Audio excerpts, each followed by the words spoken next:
عليكم ورحمة الله وبركاته. بسم الله الرحمن الرحيم.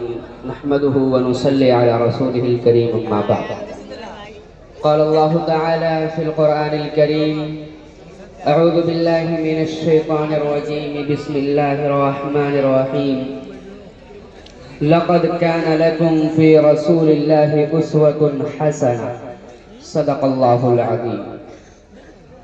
وأحسن منك لم تر قط عيني، وأجمل منك لم تلد النساء، خلقت مبرأ من كل عيب، كأنك قد خلقت كما تشاء.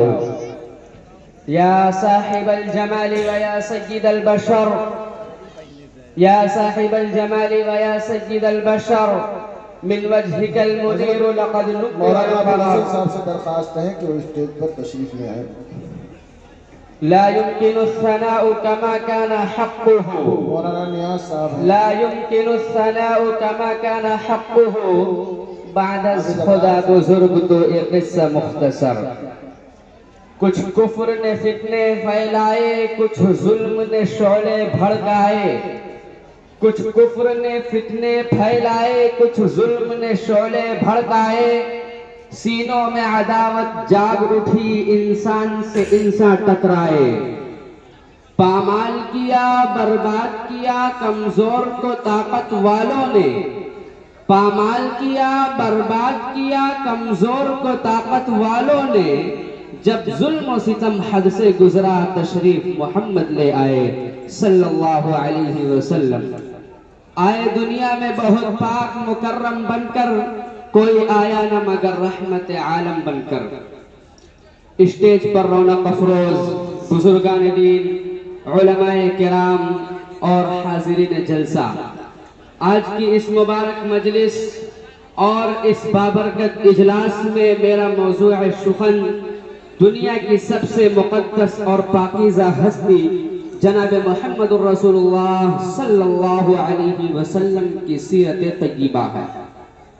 محترم سامعین، اس دنیا میں بڑے بڑے معلم آئے، انتہائی عظیم المرتبت مصلح اور رہنما آئے. سب نے اللہ کے بندوں کو اللہ کی طرف بلایا اور اپنے مشن کی تکمیل کے بعد مالک حقیقی سے جا ملے. پھر جب دنیا میں اخلاقی گراوٹ حد سے زیادہ بڑھ گئی، انسانیت اور شرافت کا جنازہ نکل گیا، لوگ جہالت اور گمراہی میں مبتلا ہو گئے، بتوں کی پرستش کرنے لگے، مردار کھانا ان کے یہاں عیب نہیں رہا، بے حیائیوں کا ارتکاب کرنے لگے، رشتوں کو توڑنے اور پڑوسیوں کے ساتھ بدسلوکی کرنے لگے. ظلم و ستم اس حد تک بڑھ گیا کہ ان میں سے جو طاقتور تھا وہ کمزوروں کو کھا جاتا تھا. ہر طرف درندگی اور حیوانیت کا راج تھا. ہر طاقتور فرعون بنا ہوا تھا. بیٹیوں کو زندہ دفن کر دیا جاتا تھا. نہ عزت محفوظ، نہ عصمت محفوظ، نہ عورتوں کا کوئی مقام، نہ غریبوں کے لیے کوئی پناہ. شراب پانی کی طرح پی جاتی تھی، اور نفرت اور عداوت کی زہریلی فضا انسان کو انسان سے دور کر چکی تھی. معاشرے سے شرک کا تعفن اٹھ رہا تھا. کفر کی گندگی سے قلوب بدبودار ہو چکے تھے.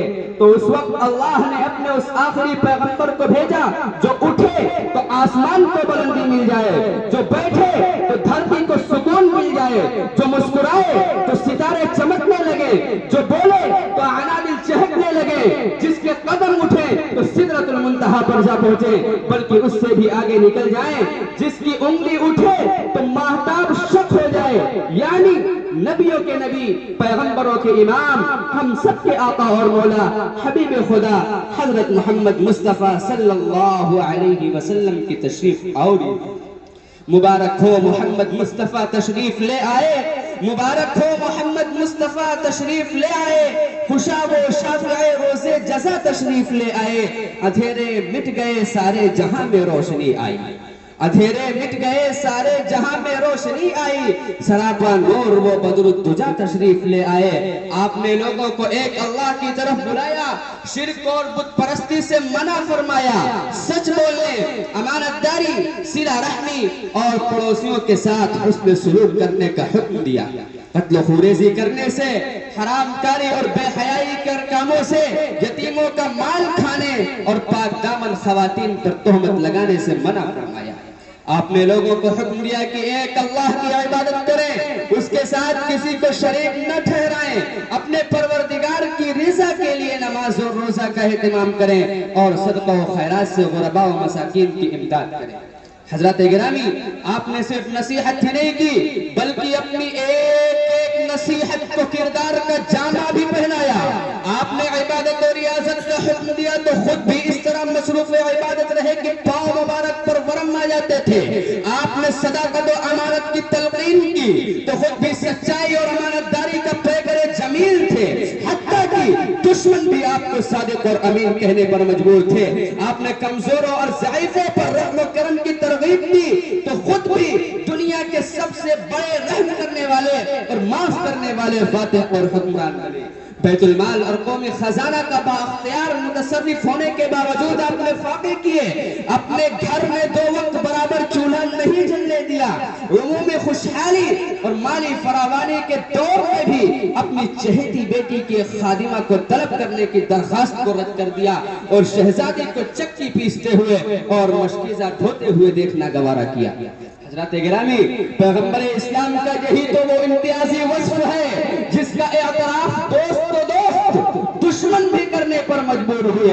پھر جب آپ کے دعوے رسالت کو جھٹلایا گیا تو آپ نے اپنے بدترین دشمنوں اور کٹر مخالفین کے سامنے چیلنج کے ساتھ اپنی زندگی کا 40 سالہ ریکارڈ پیش کرتے ہوئے فرمایا، لَقَدْ لَبِثْتُ فِيكُمْ عُمَرًا مِّن قَبْلِهِ أَفَلَا تَعْقِلُونَ، کہ میری زندگی کا 40 سالہ ریکارڈ تم لوگوں کے سامنے ہے، اتنی لمبی عمر میں نے تمہارے ہی درمیان گزاری ہے، بتلاؤ تم نے مجھ کو جھوٹا پایا یا سچا، امانت دار پایا یا خیانت کرنے والا، تم نے مجھے اپنا خیر خواہ پایا یا بدخواہ۔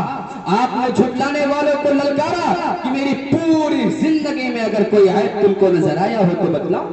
اس کھلے ہوئے چیلنج کے جواب میں بھی پیغمبر اسلام کے کردار پر حملہ کرنے کی کسی میں جرأت نہ ہوئی، بلکہ کہا تو یہی کہا، انک انت الصادق الامین، بلا شبہ آپ تو سچے اور امانت دار نہیں ہیں۔ کہاں ممکن تمہاری نعت حضرت مختصر یہ ہے، کہاں ممکن تمہاری نعت حضرت مختصر یہ ہے، تو عالم مل کے جو کچھ بھی کہے اس سے سوا تم ہو۔ رسالت کو شرف ہے ذات اقدس کے تعلق سے، رسالت کو شرف ہے ذات اقدس کے تعلق سے، نبوت ناز کرتی ہے کہ ختم الانبیاء تم ہو۔ آئیے عہد کریں کہ ہم بھی اپنے پیارے نبی کی تعلیمات پر عمل کر کے دنیا والوں کے لیے مشعل راہ بننے کی کوشش کریں گے اور آپ کے لائے ہوئے پیغام کو عام کر کے دنیا میں امن و امان قائم کرنے میں معاون بنیں گے انشاءاللہ۔ وآخر دعوانا الحمدللہ رب العالمین۔